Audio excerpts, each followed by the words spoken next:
recently I've been having incredibly bad like mental health, so I've been reading a lot of, now this is gonna take some vulnerability, I've been reading a lot of literature. And I got recommended this one piece of literature called What Do You Call This Trash? And as the title says, it is really bad. Like, narrative wise, like it's bad, bro. Like, I like the art style, I like the author, like it's just bad. Like, it's like this, reading this, it really did make me sick to my stomach, like on everything. Like, I don't know, I'll explain it. So I'm gonna get into it. So it starts with this girl coming into this dude's room and acting all innocent until the exposition reveals that this girl is his brother's ex. Which, like, bro, like, why? That's so messy, bro. Anyway, so she's, like, while sitting on the brother's bed, on the other wall, she's trying to listen to his brother doing, like, homework, you know, just living his day-to-day. And while she's doing that, the protagonist, Yuto, he asks, "Can I hold your hand?" Which, like, bro, come on, bro. Like, over a handhold, like, you're actually doing too much, bro. Anyway, and this shit is already, like, what? And she's, like, by hearing his brother, her ex, through the wall, she's already, like, foaming, and she's already, like, being weird. And, like, I don't know. And Yuta says, like, in like, his head internally, he's like, "I like you, even though you're trash." Which, bro, like, alright, I'm hating. When bro steps out of the room, his brother, she's just like, "Hey, can I put a listening device in your room?" And he obviously objects to that because that's wrong. Like, you can't be doing that to your brother, bro. Like, you can't set up your brother like that, even if it's like for a baddie you want. Like, I don't know. Anyway, and then they talk, and he recognizes what he's doing is, like, weird. He recognizes that he's moving weird about his ex, like, about his brother's ex. And, like, how you not check yourself during this situation is, like, insane to me. Like, how you not check yourself? Like, you gotta check yourself. Like, this brother notices her ex's shoes in the porch or on, like, the hallway, and he checks on his brother's room, and it, like, even though, like, how do you not remember your ex's shoes? Like, you're gonna remember your ex's shoes, you feel me? While they're talking in the closet, the girl hears her ex's voice that she's obsessed with, and she just starts getting, like, freaky, and she falls, like, as the brother leaves and the protagonist opens the closet door to check on her, she falls crazily on him, and she's just, like, freaky, bro. And in the following chapters, we get properly introduced to their, like, relationship of the protagonist and the girl. And it's, like, actually kind of pathetic, bro. Like, I'm, like, I don't know. So, the girl, Akira, and Yuta's relationship, they mutually decided that Yuta would get pictures of her ex that she's obsessed with. In exchange, he would get to, like, feel her. And that's so, like, bro, why, bro? Like, you're doing too much, bro. Like, you're actually doing too much. Like, that's just so messy, bro. Like, that's your brother's ex, and you're trying to feel her. Like, I don't know. So, and in the photo, dude, the photo that he gives to Akira, she crops this dude out. Like, bro, she does not care about you. She does not care. Like, the fuck? You know she doesn't care. And while they're talking in the hallway, they get caught by her ex, by the brother. And this shit is weird. He's like, "Bro, why are you talking to her? Like, you know this is my ex. Like, don't, like..." And they broke up. And it, like, they broke up because she was, like, according to him, like, overbearing. Which, like, yeah, she was just downright obsessed with him. And in the, like, so while they were dating, in the dead of night, she came to the crib, and she was just, like, screaming, like, "Wake up, like, check your phone, like, why'd you fall asleep on call, why are you not picking up at, like, 3 a.m, which, like, I don't, like, bro, like, you're doing too much. Like, just call him in the morning, or just, like, I don't know, just call him, like, when he's free, you feel me? Anyway, and while they're talking in the hallway, forgive me, Lord, she gets freaky. And she, like, there's like an, I don't know, an onomatopoeia, or like, it's just like, she gets stimulated by him talking about her, which, like, bro, like, why, bro? And the worst part is, Yuto is like, "Oh my god, she's so cute for that." Like, no, that's weird, bro. Like, I don't know what you're thinking, bro. Like, it's like, bro. And so, yeah, I don't know, like, I don't know, immediately, I don't know. Anyway, so a chapter later, we get introduced to the class president. And dude, the class president is actually goated. Like, she's goated, bro. Like, she's actually goated, bro. Like, she has like a cool haircut. She's got glasses. She seems like hella responsible. Like, she's like me for real, bro. And anyway, and so she gets called on to call the question or something, and then Yuto helps her, but she's like, nah, I'm not gonna take your help because I'm like a boss ass bitch like that. And immediately I like that. And so, and then in the next panel, she says like, thanks for helping me, but if I don't know how to do something, I don't want help. I want to know how to do it myself. Which, like, W as fuck, bro. Like, that's actually goated. Like, she don't need no help, bro. That's actually W, bro.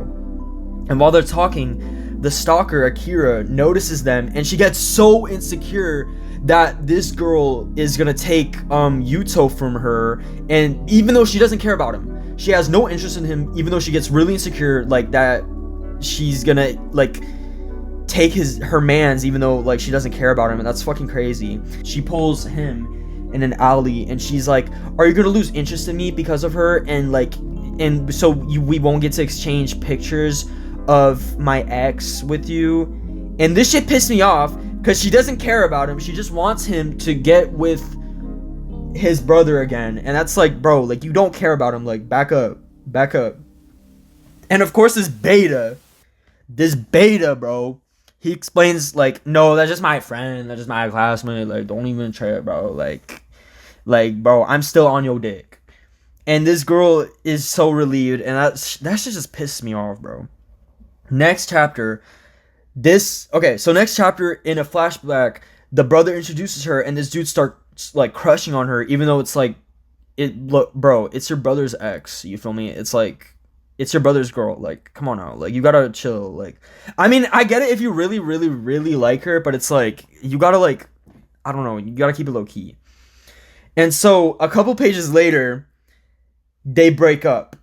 And, bro, on everything, this bro says, do not stick your dick in crazy. Like, he dead ass says that, and this dude is still trying to fuck with her. Which, like, I mean, I don't know. Crazy girls, like, obsessed with girls, like, they hit different, trust. But, like, I don't know. It's a situation. So, a little later, we discover that Kai has a new girlfriend and that Akira has begun stalking them because, like, of course she does. And this new girl is chill. And, bro, like, and even the protagonist is like, yeah, maybe this bitch is, like, crazy. Like, maybe she's a little, like, I don't know, like, deranged or something. And so, yeah, he says that word for word. And he's still trying to fuck with her, even though he knows that she doesn't care about him. So later, while they're talking and trying to set boundaries, this dude is like, don't talk to his new girl, because that's weird. And also, like, while they were talking, she whispered in his ear, and he gets startled and blushes, you know, like a cute little, like, moment. And this girl is like, wow, you still like me? Gross. She says gross. In her head, internally, she says gross. And she knows that this guy still likes her, even though she's using him to get pictures of her ex because she's like a stalker. And that shit is just evil, bro. Like, how you gonna say gross in your head? Like, and Yuto ain't ugly, bro. He's like a normal dude. Upon seeing his new girlfriend, she changes her whole appearance to resemble her. Which is like, bro, like, you're actually doing too much to get some play. Bro. Dude comments like, I think the usual you looks better. And she's just like, shit, whatever. Like, I don't give a fuck. Like, she's just like, I don't give a fuck. She's so, like, dismissive. And it's just so, like, how are you gonna do that, bro? So during one of their exchanges, they get caught by the big brother while the dude is, I'm not gonna lie, they get caught by the big brother while the dude is like feeling her chest, and it's really like, I don't know. So the big brother just says, that thing doesn't deserve you, which true, she's kind of like a scummy like person, I'm not gonna lie, she's like clearly using him. Anyway, so while she's walking away and they leave and she's walking to her 9 to 5 or to her house or something, the big brother approaches her and says her name. And no joke, as soon as he says her name, You know when a really important person to you says your name, it's like your crush or something, and you just freeze up, and you just like I don't know, you just freeze up? This is taken to an extreme. As soon as this dude says her name, she, like, there's a onomatopoeia of a splash sound effect. This shit crazy, bro. Anyway, so this dude's like, hey, can we go talk for a sec? Because, you know, like, I don't know. And she's just like,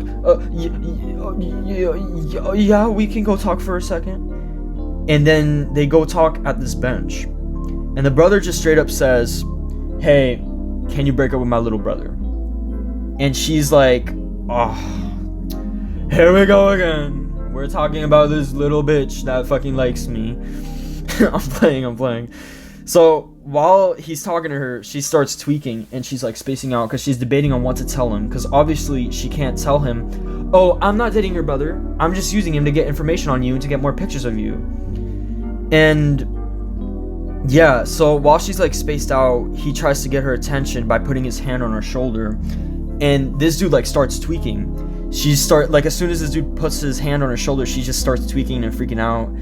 And I don't know. Overall, this conversation is just her trying to manipulate him into getting back together.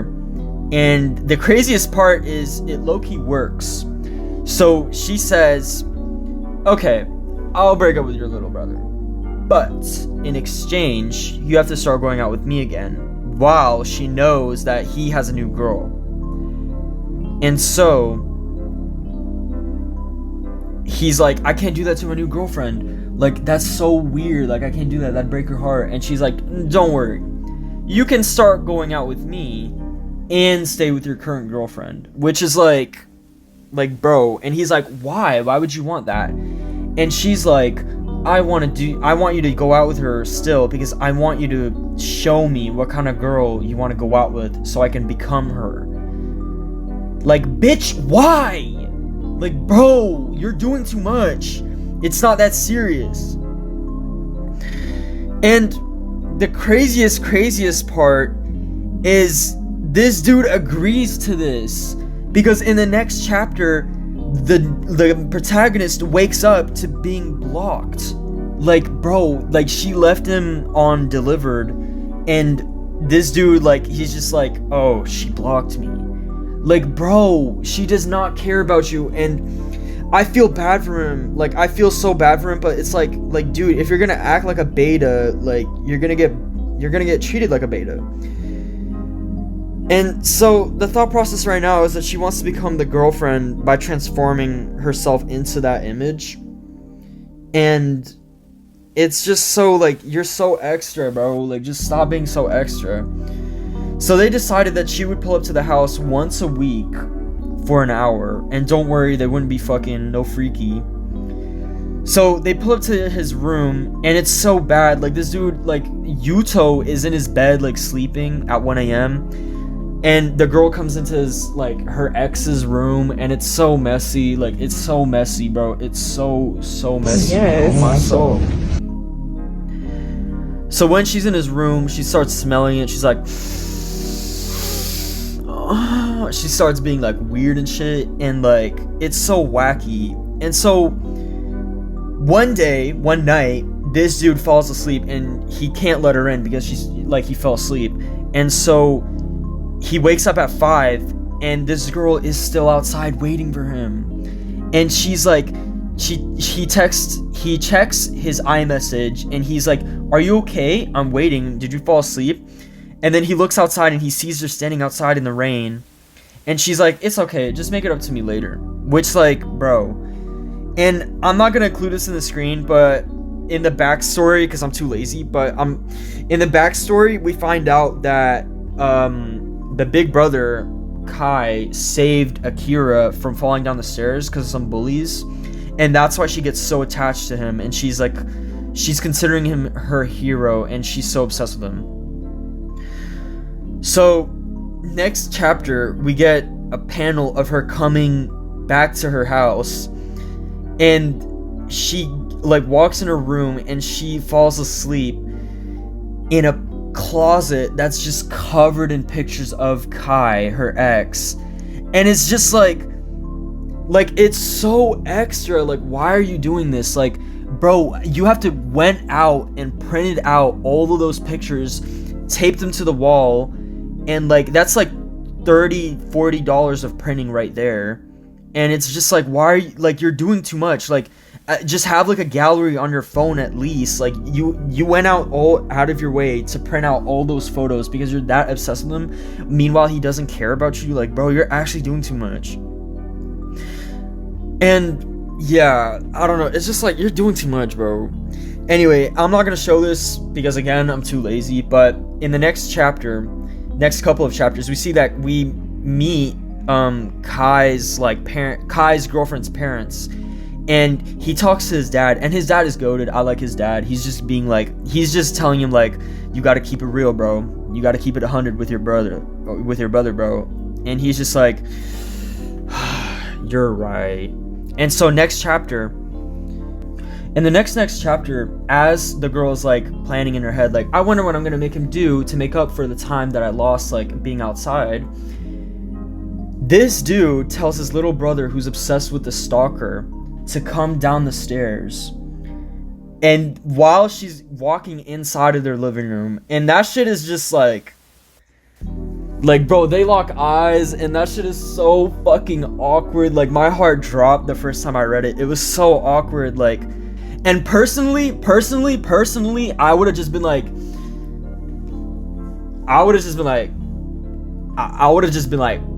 bro, are you DoorDash? Or I would have just said something like, I'm gonna be right back. Like, I don't know, I would have just said some corny shit, you feel me? So this incredibly awkward ass moment, because she knows she got caught. She knows that he knows that she blocked him, and it's so awkward. And so the big brother, he just says, all right, let's go talk in the living room. So the brother in the living room, he just drops everything, and he says that for the past month, 4 times now, she's been coming into his room for once an hour, and that he told her to block him, and that was their agreement. And he just did this to protect his brother, which, like, no, that's so messy. Like, why would you do this to protect your brother? That's messy as fuck. This whole situation is messy. You should have just talked to your brother, and you should just talk to your little brother that likes the stalker. You should just be like, yo, okay, I'm not mad. Like, I'm not mad at you, but I'm just gonna let you know, like, just be careful. Like, I'm not mad at you, bro. Like, you feel me? Like, I'm not mad at you at all. Like, you keep doing you, but just, like, that's my ex, and that's a little wacky. And anyway, so that, yeah, and asks Akira, he straight up just asks Akira to just leave them alone, to break up with both of them. And she's just like, yeah, how could I do that? And also, how would you explain it to your girlfriend that obviously she's not gonna believe you that you haven't fucked me while, like, being, like, alone for an hour each week? But then, and he says that he already told her. He says that there's no substitute for his girlfriend, and that she's just, like, crazy, and this is easily the best part. He says, he straight up just tells her, I don't need you. He straight up just drops it on her. And, like, she starts tweaking. And so this is the climax. This shit made me, like, hyped when I read it.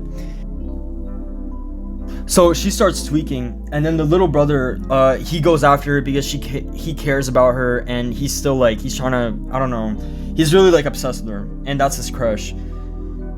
And so he catches her trying to, like, jump off a bridge onto oncoming traffic, and he saves her life because he feels bad, and she's, like, in her head, like, that maybe this next time I'll be a boy, because her mom wants her to be a boy. And so he intervenes and saves her life. And even when he saves her, she does not care. She just looks at him like that, like bro, she just mogs him. And it's so tragic. Like, I don't know, he's just like, even though you don't care about your life, I want to do something with yours. And she's just like, I don't know, her body language is giving that she doesn't care. So next chapter, she's like, okay, I like you, I guess. And so they start hanging out over the summer, and she buys him a drink, and I don't know, it just doesn't feel valid, you know? So this whole summer they're just like hanging out and stuff. And then he knows that she doesn't care about him at all. He knows that she's using him to just feel better about herself. And she's just like, I don't know, she's like really dependent on him. So she takes a minute, and then she's like, alright, wanna come over to my house? And it was like, and he's like really like surprised, like, oh, we've been only like dating for like a week, like, are you sure? She's like, yeah, it's okay, you wanna pull up to my house? So they go to her house, and she's like, wait outside for a minute while she's cleaning up the pictures of the brother. And so yeah, so a panel later, they're in her room, and I don't even know, this shit feels weird. And then he's like, we shouldn't like, I don't know, move forward this fast because it's like too early. And she's like, well, if you're not giving me your all, then it's not worth it, is it? Which, like, damn, okay, freak, the fuck? And this is the craziest part that made me sick to my stomach. While they're getting freaky and he's on top of her, a picture fell onto the pillow they were getting freaky on of the brother. And it's so so then she's like, what happened? I don't know how that picture got there. What? That's so weird. As you're on top of me, that picture fell down. That's so weird. And it's anyway, so he checks the closet, and as he opens the closet and sees all the pictures of his brother that she's obsessed with, and as he's like scanning the closet, there's a message in the corner that says, I'm sorry. Like, bro, she, like, what? That shit made me sick to my stomach. It's a message basically just saying, yeah, I'm sorry, I can't like you. I'm still obsessed with your brother, even though I'm a bitch. And of course, like, that shit made me sick to my stomach. Cause it's like, how are you gonna do this to this guy that liked you? Like, what the fuck? And it's so fucking obvious that she planted the picture on the ceiling and made it fall by loosening the tape on the back of it. And she used her little like fucking desk thing to like, she dragged it and then she like stepped on it to fucking plant the picture on the ceiling. It's so obvious she did that, cause you know her short ass isn't reaching that. And then she's like, I'm sorry, I don't know what happened. I don't know, like, this isn't what it looks like. And then bro finally locks in, and he's just like, I'm a dumbass. Let me break up with you. And she starts bugging, she starts tweaking. She has the audacity to say, like, what am I supposed to do now? And like, why did you save my life? Like, she has the audacity to say, why did you save my life? Which, like, what the fuck, bro? And that shit just pisses me off. And honestly, I really fucking hate the ending. Like, I high-key hate the ending. And he just says, we can still be friends. Like, I can still be in your life. Like, it's obvious that you don't like me, but I can still be your friend. And it's just so, like, pathetic. Like, no, in that situation, I would have just been like, fuck this, I'm leaving. Like, I would have just been like, okay, I'm gonna be right back. And I would have just, like, never fucking left. And she just, like, admits to being, like, a manipulative, like, prick. And she just says, I was using you because I don't have anybody else. And it's so just pathetic. Like, I hate her, bro. And then she just falls on top of him and she starts crying like a little bitch. And, bro, that's the worst part. That just made me sick to my stomach, that he's, like, still having sympathy. Anyway, I'm not gonna include the ending because I actually kind of hate it. But basically, Yuto gets with the class president, which I fuck heavy with the class president. And then Akira ends up by herself, and the brother marries his girlfriend, and they have kids or something, and I don't know. But yeah, basically, like, I really fucking hated, like, I really hate Akira. Like, I actually hate Akira, bro. She's such a prick. She does not care about Yuto, and she just ends up using him, and it's so pathetic, and it's just so, like, it's just so pathetic, bro. Like, actually, like, Like, how are you gonna do that? Like, she's just like, in the whole like manga, she's just using him to get pictures of her ex because she's still obsessed with him, and it's just so like pathetic, and I just hate it. Like, I don't know, it just made me sick to my stomach when the picture dropped, and I don't know, I just, like, dude, when the picture dropped, like, bro, she planted that bitch, and it's so obvious, like, she planted it. It's like, she does not fucking care about even sparing his feelings. She could have just been like, hey, I'm sorry, I'm not feeling the chemistry, you know, I'm not, like, I don't know, I'm just not feeling the chemistry. But then she just has the audacity to just do all that, and then she's just acting like she's all innocent until she's just like, yeah, I've been using you. But yeah, that's it. I hate this manga, bro. Like, I'm not gonna lie. Alright, follow me. I just realized that I didn't actually talk about, like, the quality. I did genuinely enjoy reading it. It was high-key, like, I did appreciate, like, the subtext in it. And, yeah, I give it, like, a 7 out of 10. And I did really like the art style.